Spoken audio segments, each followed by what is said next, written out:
నవ్యాంధ్ర రాజధానిలో తాత్కాలిక సచివాలయ నిర్మాణ పనులు శరవేగంగా సాగుతున్నాయి. 15 రోజుల్లోపే దాదాపు 10% పనులను నిర్మాణ సంస్థలు పూర్తి చేశాయి. పనులు ఇలానే సాగితే జూన్ 15 కంటే వారం రోజుల ముందే నిర్మాణం పూర్తి చేసి ప్రభుత్వానికి అప్పగించే అవకాశం ఉందని నిర్మాణ సంస్థలు ప్రకటించాయి. గుంటూరు జిల్లా తుళ్లూరు మండలం వెలగపూడి వద్ద ప్రభుత్వం నిర్మిస్తున్న తొలి తాత్కాలిక పాలన భవనం పునాదుల స్థాయి దాటింది. మొత్తం 6 భవనాల్లో షాపూర్జీ పల్లోంజీ 2, ఎల్&టీ సంస్థ 4 నిర్మిస్తున్నాయి. 17 రిగ్గులతో 1100 పిల్లర్స్ లో ఇప్పటికే 176 పిల్లర్లను 32 మీటర్ల లోతులో భూమిలోకి దించారు. వీటిని 2 మీటర్ల వ్యాసార్థంతో నిర్మిస్తున్నారు. 2 సంస్థలకు చెందిన కార్మికులు 50 మంది ఇంజనీర్లు 3 షిఫ్టుల్లో పనిచేస్తున్నారు. మొత్తం ఒక్కో రిగ్గుకు 3 షిఫ్టుల్లో 15 మంది విధులు నిర్వహిస్తున్నారు. భవన నిర్మాణాల్ని సిఆర్డీఏ ఇంజనీర్లు దగ్గరుండి పర్యవేక్షిస్తున్నారు. బిల్డింగ్స్ అన్ని కూడా ఈ పైల్ ఫౌండేషన్స్ అన్ని కూడా మార్చి 25వ తారీఖు కల్లా మొత్తం కంప్లీట్ చేసేయాలనే ప్రోగ్రామ్.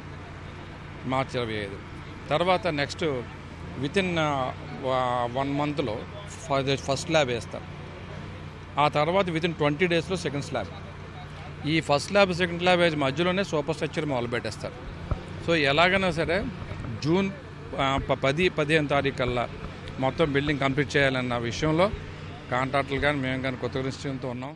నిర్మాణ సంస్థలు ఇచ్చిన సమయం కంటే ముందుగానే భవనాలు అప్పగించే అవకాశం ఉందని పురపాలక శాఖ మంత్రి నారాయణ తెలిపారు. ఈ మంత్ ఎండింగ్ నుంచి నెక్స్ట్ మంత్ 5th లోపల ఈ యొక్క రిగ్స్ వేసి ఫైల్స్ మీద క్యాప్స్ కంప్లీట్ చేస్తా అన్నారు.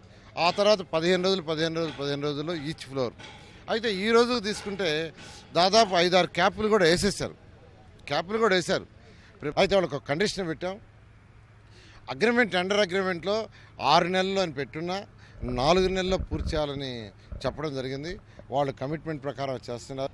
వాళ్ళైతే చెప్పడం ఏంటంటే జూన్ 15 కంటే కూడా ఒక 1 వీక్ ముందే ఇస్తామంటున్నారు. ఇదే రేషియోలో వర్షాలు రాకుండా ఉంటే జూన్ 15 కంటే 1 వీక్ ముందు ఇస్తామంటున్నారు. ఖచ్చితంగా ఇస్తారని ఆశిస్తాం. తాత్కాలిక సచివాలయ నిర్మాణం త్వరగా పూర్తి చేసేందుకు వీలుగా భవనాల స్లాబు, పునాదుల్లో ఉపయోగించే కాంక్రీట్ కోసం ప్రత్యేక ప్లాంట్ నిర్మించారు.